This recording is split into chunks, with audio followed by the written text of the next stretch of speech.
Cela fait 15 ans que je fais des applications multi-tenant. Au début, je ne savais même pas qu'on appelait ça des applications multi-tenant. Et au fil de ces 15 ans, je me suis rendu compte que j'aurais aimé, à l'époque, avoir quelqu'un qui me débroussaille un peu tout ça. Les problématiques, les solutions, les bonnes manières de faire, les retours d'expérience. Ça ne veut pas dire que ce que je vais vous dire là, c'est la solution parfaite. D'ailleurs, je ne vais pas vous dire que c'est une solution parfaite, je vais vous donner différents cas, ce que je pense être, pour telle chose, une solution qui est bonne. Peut-être pas la meilleure, mais en tout cas, elle marche. Normalement, à la fin, je vais avoir un peu de temps, donc si vous avez des questions, n'hésitez pas. Pour commencer, c'est quoi la multi-tenancy? Alors, on va pouvoir dire que c'est une architecture logicielle.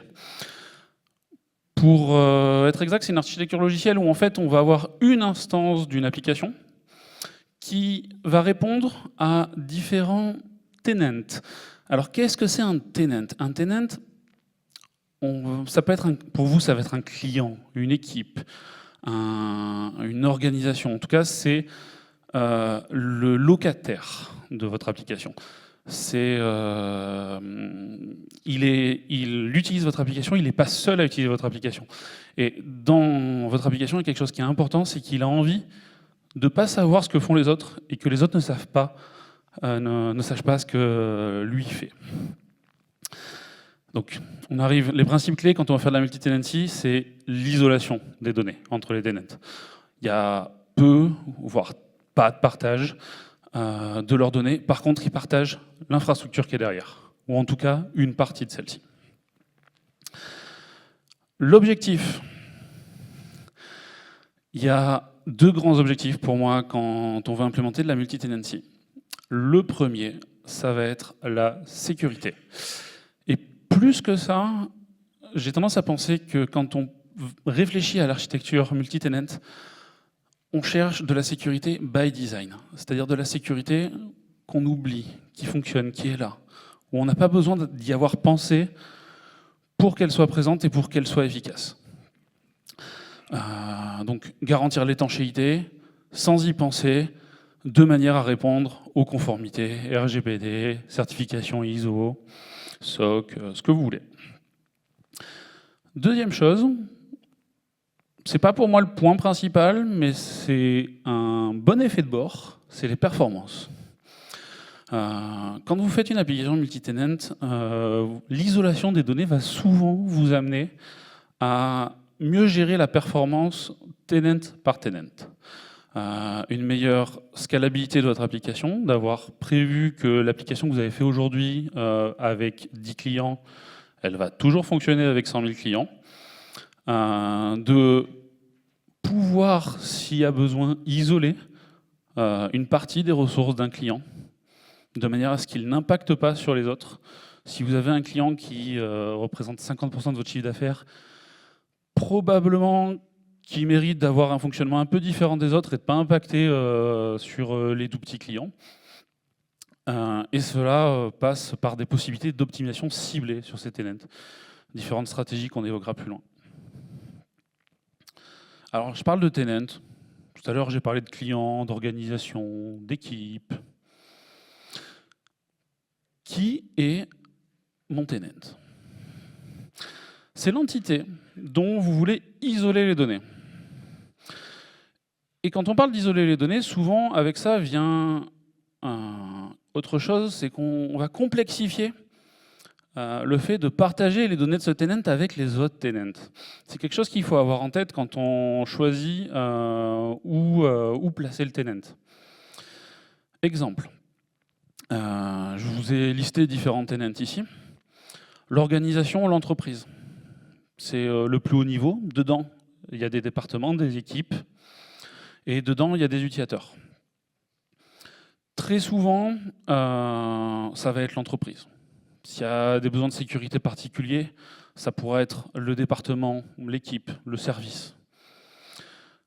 Beaucoup plus rarement, mais ça peut arriver, ça va être l'utilisateur.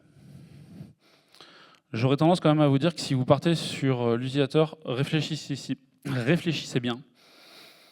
c'est souvent un mauvais choix.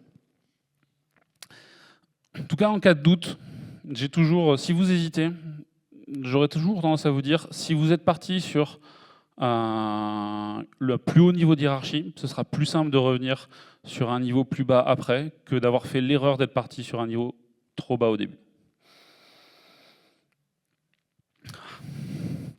Dois-je faire de la multi-tenancy? Je ne sais pas si certains parmi vous ont vu la conférence de ce matin. Il y a eu une question posée sur... et la question, elle partait sur le fait « j'aurais pas dû faire de la multi-tenancy ».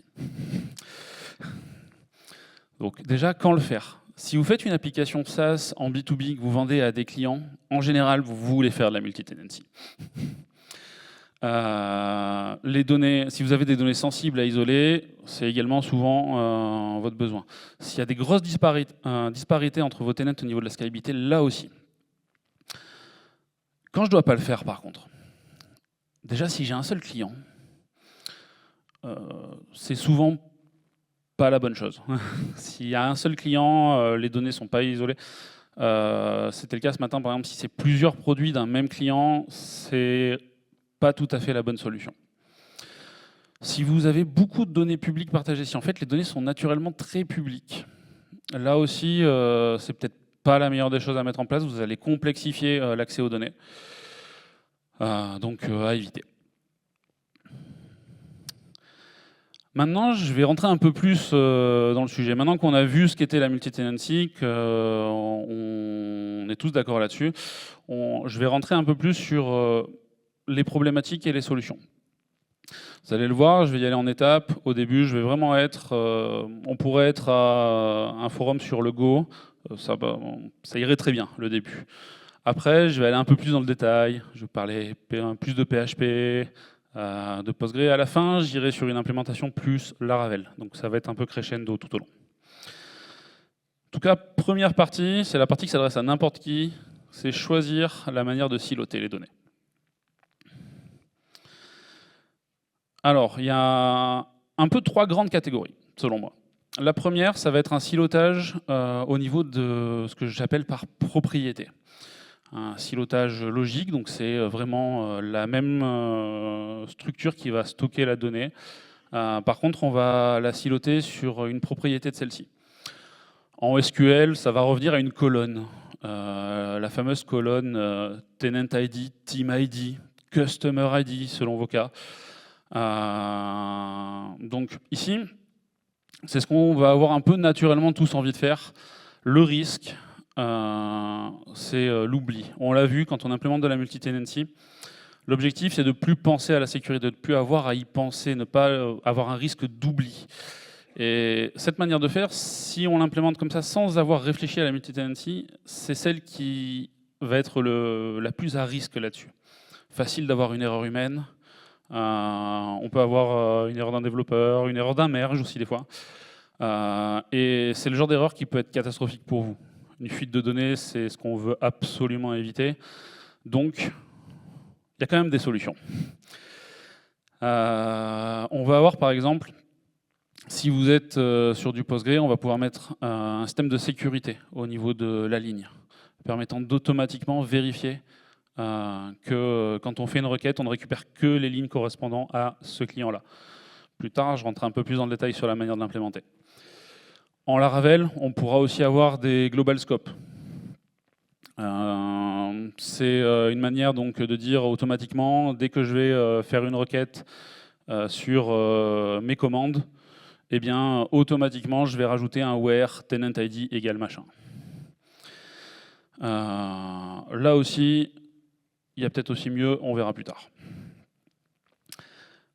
Deuxième chose, on est toujours sur un silotage logique. C'est-à-dire que là, on va toujours avoir la même base de données, dans le cas d'une base de données, typiquement.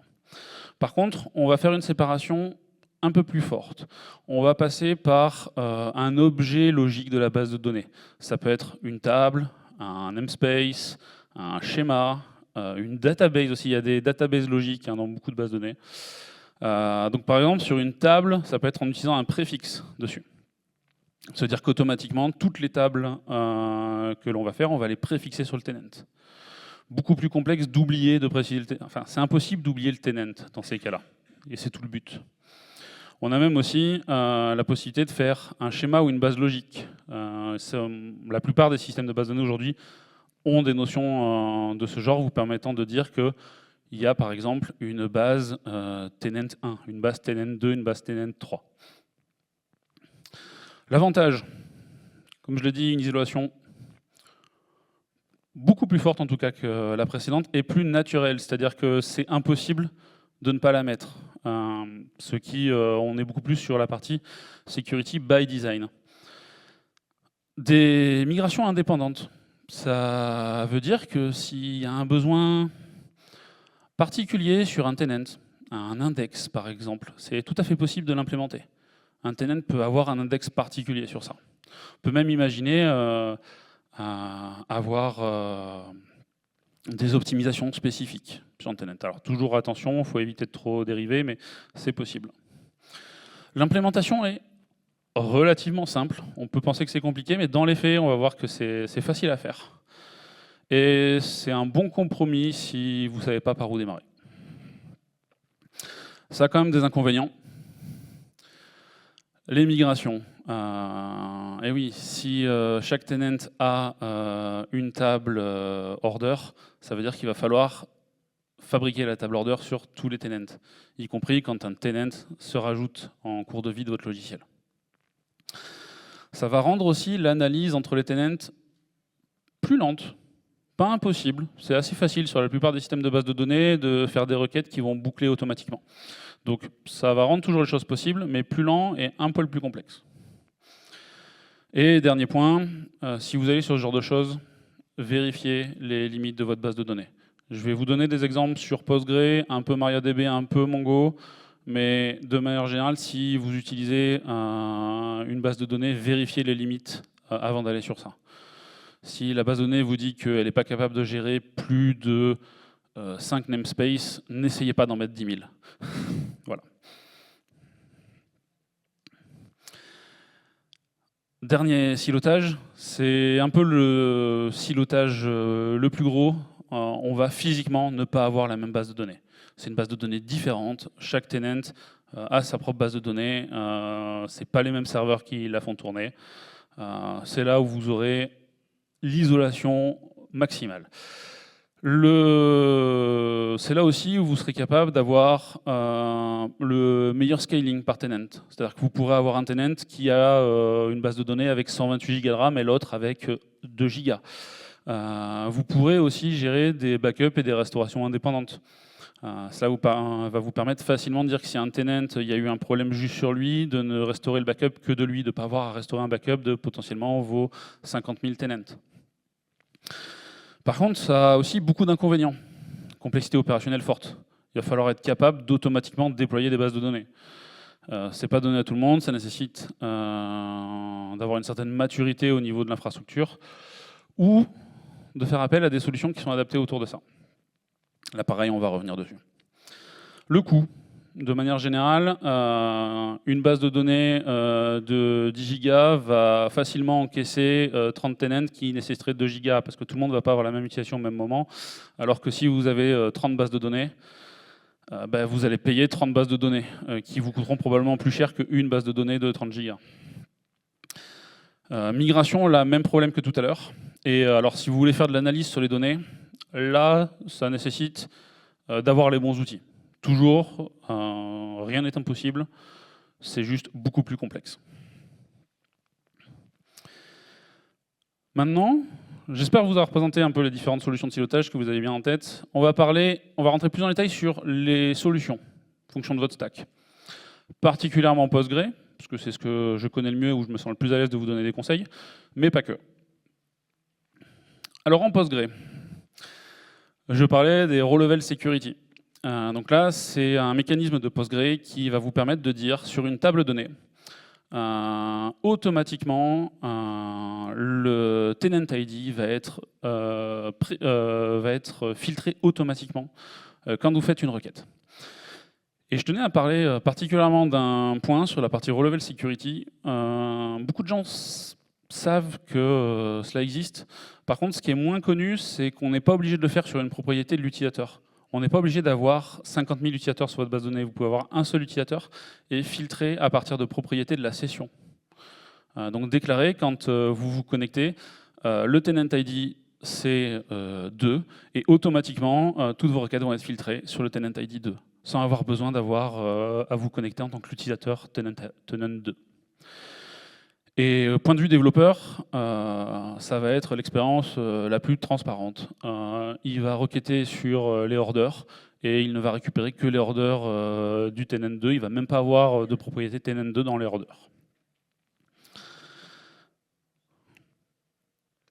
Autre possibilité en Postgre, donc là on va être sur un silotage, le deuxième niveau de silotage de tout à l'heure, c'est les schémas. En Postgre, il y a 3 niveaux. Sur votre base, vous avez la base de données logique, vous avez le schéma et vous avez la table. Il faut savoir que alors passer d'une base de données à l'autre en Postgre, c'est assez coûteux en termes de ressources. C'est assez coûteux de gérer plein de bases de données pour Postgre. Par contre, gérer plein de schémas, Postgre le gère très très bien. Et quand je dis plein de schémas, on gère 100 000 schémas Postgre sur une seule base de données avec 40 tables et tout va bien. La stratégie, c'est de dire que du coup, quand vous déclarez la connexion, vous pourrez déclarer que le schéma que vous utilisez, ça va être tenant 2 et public à défaut. Et en cours, sur une connexion qui est déjà ouverte, vous pouvez à tout moment réécraser le schéma utilisé avec la commande que je vous montre. Comme tout à l'heure, ça va vous donner un point de vue développeur complètement transparent, c'est filtré juste comme il faut et pas besoin d'y penser. Mais c'est des schémas différents, et qui dit des schémas différents dit la possibilité d'avoir des optimisations spécifiques. De manière générale, sur Postgre, quelle stratégie choisir? Déjà, moi, j'ai tendance à me dire, de base, quand je réfléchis, je pars du principe que je vais faire une séparation par schéma. Ensuite, je vois s'il y a quelque chose qui va contrarier ce choix-là. Qu'est-ce qui peut contrarier ce choix-là? Si vraiment je gère des millions de tenants, probablement que si j'ai pas les moyens d'avoir plusieurs bases de données, ça va pas le faire. Si c'est de l'ordre de 100 000 tenants, ce que je vous dis, aucun problème. Si j'ai aussi besoin de beaucoup d'analyse, là aussi, ça va pas le faire. Autre chose, si j'ai de trop gros objectifs de sécurité sur un tenant, particulièrement sur un tenant particulier, je parlais, imaginons que j'ai par exemple le ministère de la Défense. Probablement qu'une base de données dédiée, ça va être beaucoup mieux pour eux. Ce qui est important en tout cas dans tout ça, c'est d'avoir en tête que ce n'est pas un choix unique. C'est souvent pour moi le choix du début, le choix par défaut quand on démarre un SaaS. Quand le SaaS va évoluer, que vous allez avoir des fonds, des moyens, avoir une solution qui hybride les systèmes est tout à fait possible. Se dire que par exemple sur des tenants gratuits, vous n'avez que du raw level security, sur les payants par schéma et sur des tenants premium, une base de données, c'est tout à fait envisageable. Pour la base de données, j'en profite également. On parlait des coûts tout à l'heure. C'est intéressant, si vous avez des bases de données séparées, de penser à des bases de données qui sont adaptées à ça. Si vous montez une base de données Postgre qui va tourner H24, probablement qu'elle n'est pas très adaptée à ça. Pendant une bonne partie du temps, elle va tourner pour rien. Il y a des bases de données particulières qui sont capables de tomber à zéro en termes de compute, en termes de processeur. Je pense par exemple sur AWS, on va avoir Aurora, on va avoir également Neon, toujours sur du Postgre. Là, on sort de Postgre, mais vous avez également Tourso, qui permet ce genre de possibilités. Donc si vous devez aller sur de la base de données dédiée, que vous avez des dizaines de tenants à gérer, pensez à regarder de ce côté-là, ça va vous permettre d'optimiser vos coûts et de simplifier votre facture. Bon, j'ai beaucoup parlé de Postgre. Un peu SQLite tout à l'heure, en parlant de Tourceau, mais on va parler un peu des autres bases de données quand même. MariaDB. MariaDB, pas de schéma, en tout cas pas pour l'instant. Par contre, on peut très bien préfixer sur la table, et on peut aussi avoir des bases de données logiques en MariaDB. Donc c'est aussi une manière d'avoir dans une même base de données plusieurs tenants qui sont séparés. En MongoDB, vous avez le namespace. Le namespace, pareil, de MongoDB, j'ai plus les limites en tête, mais ça va. J'ai un exemple où nous, on le gère avec plusieurs milliers de tenants sans problème. Maintenant, on parlait de la base de données, mais il n'y a pas que la base de données. Là, ça va être un peu plus simple. Pour le cache. On a tous sur nos bases de données du cache. La solution qui va venir la plus naturelle, c'est de préfixer. De dire que toutes nos clés de cache, automatiquement, on va y appliquer tenant 2 en début de clé, de manière à automatiquement préfixer le cache. On peut également jouer sur des tags. Si vous êtes en Laravel, il y a des notions de tags, on peut également jouer là-dessus. Solution que je trouve moins élégante, mais je suis aussi là pour vous montrer les différentes solutions, donc je vous le partage. Fichier, très similaire, le préfixe. Quand on pose des fichiers dans un dossier, on peut très bien le poser dans un dossier qui est lui-même dans un autre dossier. Donc on peut très bien avoir un dossier tenant 2 qui va contenir tous les fichiers du tenant 2. On peut également avoir des S3 dédiés. Alors, S3 dédiés, R2, tous les équivalents, bien sûr. Plutôt simple aussi à gérer, changer la configuration au niveau du tenant, c'est quelque chose d'assez facile. Et en général, c'est des choses qui n'ont pas de surcoût et qui permettent de les dédupliquer facilement. Maintenant que je pense avoir un peu débroussailler tout le problème, je vais vous parler comment on fait ça en Laravel.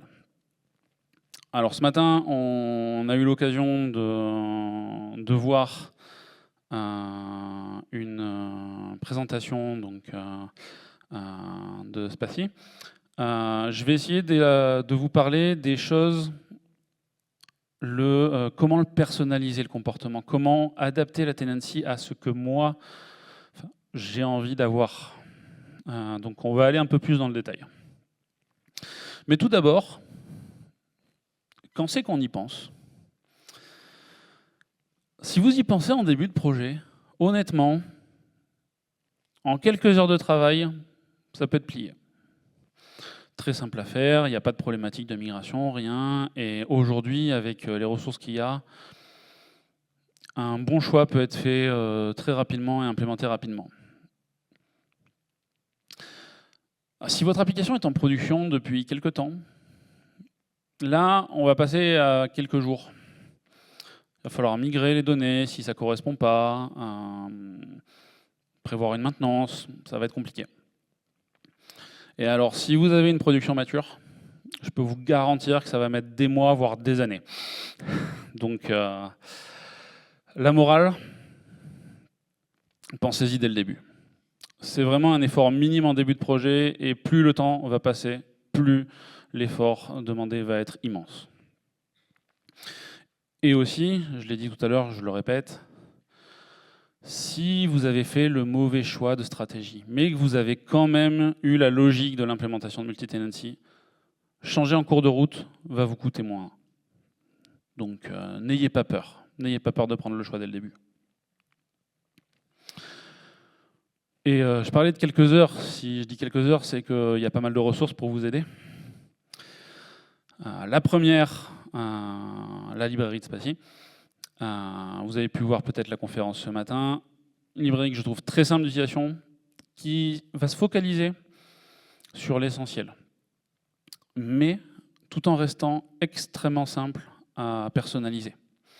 Et qui, j'ai pu le prouver de mon expérience, est capable de s'adapter à l'exotisme que peut avoir chaque projet. Parce qu'on le sait, vous avez forcément des projets legacy, vous avez envie de passer dessus. Va falloir que ça ne se comporte pas tout à fait comme ce qui est prévu. C'est tout à fait capable de s'adapter. C'est ma recommandation si vous ne voulez pas réfléchir. Ensuite, on a également une deuxième librairie en Laravel. Celle-ci va être est beaucoup plus opinionated, c'est-à-dire qu'en fait, elle va prendre des choix et il va falloir les respecter. Mais si vous n'avez pas envie d'y réfléchir, ça peut aussi être une solution pour vous. Elle est aussi moins flexible d'expérience, mais si vous partez dessus, ce n'est pas un mauvais choix non plus. Donc, si votre préférence est d'un côté ou de l'autre, allez du côté de votre préférence. Le modèle du tenant. Alors, en général, vous allez vouloir avoir dans votre base de données avoir une base qui s'appelle en général landlord, propriétaire. Dans cette base, vous allez vouloir stocker la liste des tenants que vous avez. Dans cette liste des tenants, vous allez vouloir être capable de les identifier. Identifier à quelle équipe correspond à quel tenant. J'aime bien, moi, séparer les deux. Si j'ai un objet équipe, qu'en réalité représente mon tenant, j'aime bien quand même avoir un tenant séparé. C'est pas tout à fait la même notion et ça va, si vous voulez évoluer dans le temps, avoir des sous-séparations, ça va vous permettre de rendre cela possible. Vous allez vouloir bien sûr toutes les informations. Est-ce que si vous êtes en silotage par schéma, c'est quoi le schéma? Si vous êtes dans une autre base de données, c'est quoi les informations? Comment récupérer la manière de se connecter à cette base de données? J'aime bien également inclure des informations de suivi, de tracking, notamment la dernière activité du tenant. Parce que si vous commencez à avoir un SaaS qui a 200, 300 000, 400 000 tenants dans son historique, probablement qu'en réalité, vous en avez, si vous êtes chanceux, 50 000 qui sont actifs. Donc vous voudrez probablement savoir lesquels sont actifs, lesquels ne sont pas, pour optimiser souvent vos temps de traitement. Pas besoin de refaire de l'analyse sur un tenant qui ne s'est plus connecté depuis 2 ans. J'aime bien aussi maintenir la migration actuelle, l'état des migrations. Pourquoi? Parce que dans les faits, si vous migrez 50 000 tenants, cela va prendre du temps. Et si vous avez eu un problème, si vous avez décidé d'avoir optimisé, de faire que les tenants principaux en premier, vous voudrez savoir quel tenant en est où.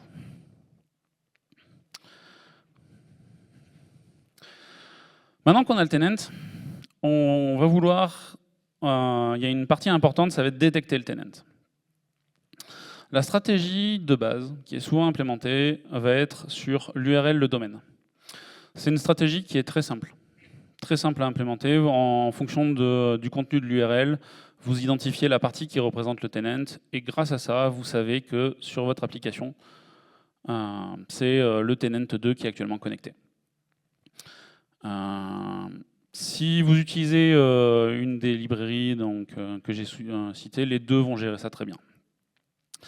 J'aurais quand même un petit défaut à cette implémentation. Si vous avez vraiment des enjeux de sécurité très forts, cela va vous demander d'être précautionneux sur le fait que vos tenants sont potentiellement scannables. C'est-à-dire qu'en fait, quelqu'un d'extérieur peut identifier le pattern avec lequel vous identifiez le tenant et essayer de découvrir les tenants qui sont actifs. Se rendre compte que peut-être certaines routes ont moins de sécurité que les autres et récolter de l'information. Donc, ça nécessite plus de précautions. Et c'est pour ça que quand la sécurité est vraiment un enjeu clé, j'ai tendance à plutôt me baser sur l'utilisateur. En général, quand on a une application multi-tenant, elle va être derrière un système de connexion. Donc il va y avoir un moment, j'ai identifié quel est l'utilisateur connecté. Eh bien, c'est après avoir identifié cet utilisateur que je vais découvrir qui est mon tenant, grâce à lui. Soit en se basant sur une propriété intrinsèque de l'utilisateur, soit par exemple en regardant à ce moment-là le domaine. Mais du coup, comme l'utilisateur, on sait qu'il a le droit d'accéder à ce tenant, c'est bon, la sécurité, elle est OK. Point important, si vous faites une détection sur l'utilisateur, il n'y a pas une manière de faire officielle sur ça en général. Moi, j'aime bien d'expérience passer par un middleware. J'ai vu des gens, par exemple, utiliser des guards personnalisés pour ça. En tout cas, d'expérience, si vous passez sur un middleware, il y a une chose qui est importante, c'est l'emplacement du middleware dans votre chaîne de middleware. Forcément, après l'identification, ça on y pense. Par contre, avant le substitute binding, pour que par exemple votre contrôleur il se comporte bien, qu'il n'aille pas tenter de récupérer un objet avant que le tenant soit identifié, ça on y pense moins.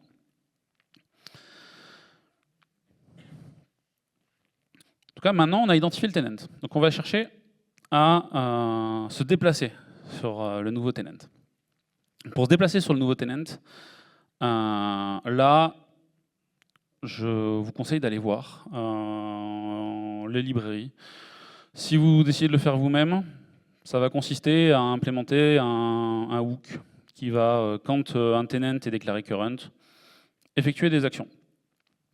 Ces actions, en général, on va vouloir les faire dans un certain ordre également. Très souvent, on va commencer par le cache. Pourquoi? Parce que le cache, il va potentiellement être utilisé pour la suite. Typiquement, si vous avez par exemple du secret manager pour identifier les identifiants de connexion d'un tenant en particulier, vous ne voulez pas faire appel au secret manager à chaque requête. Donc probablement vous voulez avoir du cache dessus. Donc ça veut dire qu'il faut avoir switch le cache avant. Le storage, même problématique en général pour les mêmes raisons, ça peut être des certificats, des choses comme ça. Et ensuite la base de données. Maintenant, à quoi ça ressemble? Si vous avez un silotage avec des bases de données physiques différentes, eh bien, tout simplement, il va falloir redéfinir la configuration Laravel à la volée. Lors de l'exécution de votre application, vous allez redéfinir toutes les informations nécessaires pour se connecter sur la base tenant. Ensuite, souvent on passe à se reconnecter, ça oui. Par contre, il faut aussi purger la connexion actuelle de Laravel, sinon ça ne va pas marcher. Et pareil, toujours, en général, on va chercher à implémenter aussi une méthode qui va oublier le tenant actuel. Souvent une méthode qui va revenir aux paramètres par défaut de la configuration. Si vous êtes par schéma, si vous êtes sur du Postgre et que vous faites une séparation par schéma, ben, toujours réadapter la configuration. On ne sait jamais si votre application refresh la connexion. Ça peut être le cas sur des codes de traitement, par exemple, ou sur des temps de traitement très longs sur certains jobs. Et également, là, pas besoin forcément de reforcer une reconnexion.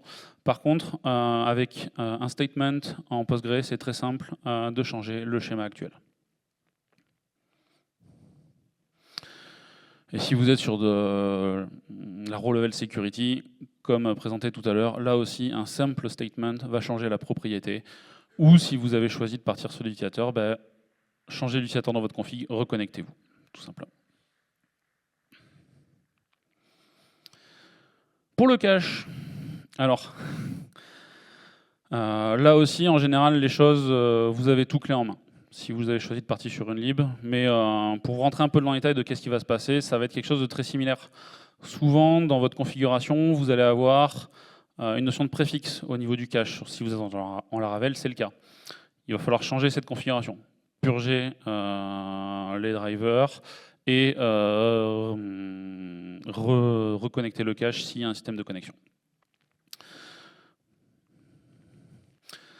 Sur le stockage, il y a quelque chose qui existe, qui est moins connu, qui est, il y a un driver en fait au niveau de Laravel qui va vous permettre de scoper votre stockage. Donc ce driver, il va dire, vous avez par exemple un stockage S3 qui est défini, ben ok, je fais appel à stockage S3, mais je vais automatiquement le scoper sur un préfixe. Donc automatiquement, il va y avoir un préfixe appliqué dès qu'on va faire une requête dessus. Très pratique pour éviter dans le code de mettre partout le préfixe et d'avoir à le gérer.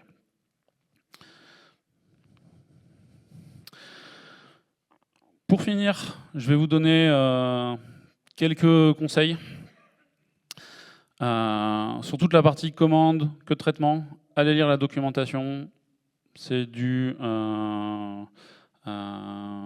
j'utilise tel quel, pas de complexité.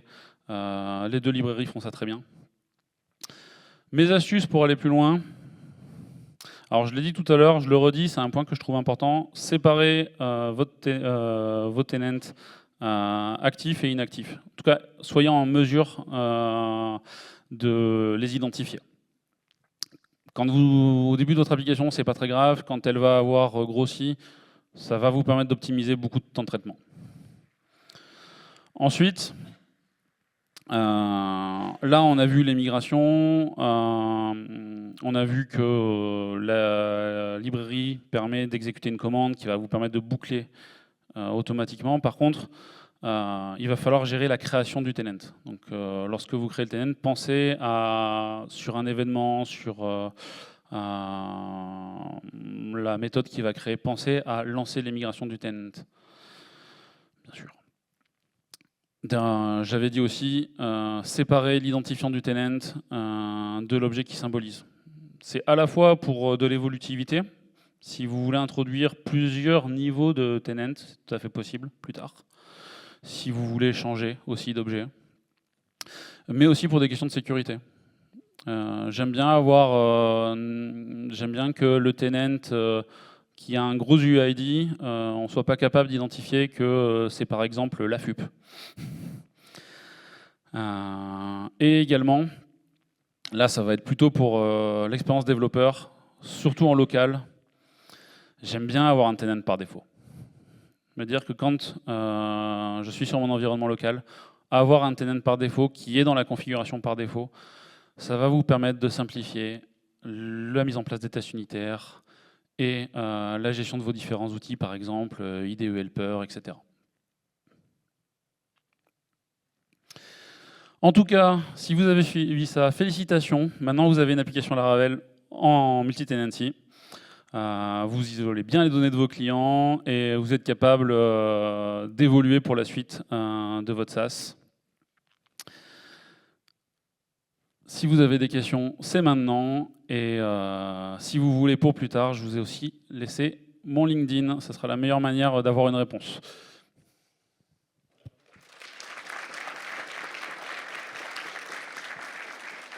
Merci Vincent. Alors on va avoir le temps pour une question.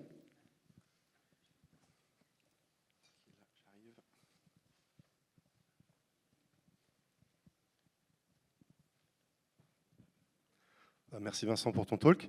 Du coup, j'ai une petite question sur le cache. Là, je vois que tu fais des clés de cache composées. Et du coup, est-ce que tu as essayé avec Redis d'avoir du multi-database et savoir en fait si tu as pu faire scale ce truc-là à des millions? Ça permet d'avoir en fait, des buckets de cache plus facilement invalidables. J'ai pas essayé encore pour l'instant. Sur le multi-database, j'ai rapidement vu qu'il semblait ne pas conseiller d'aller au-delà de 16, je crois même par défaut. Mais c'est quelque chose qui date un peu.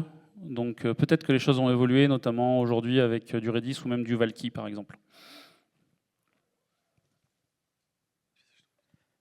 Merci Vincent. Merci à vous.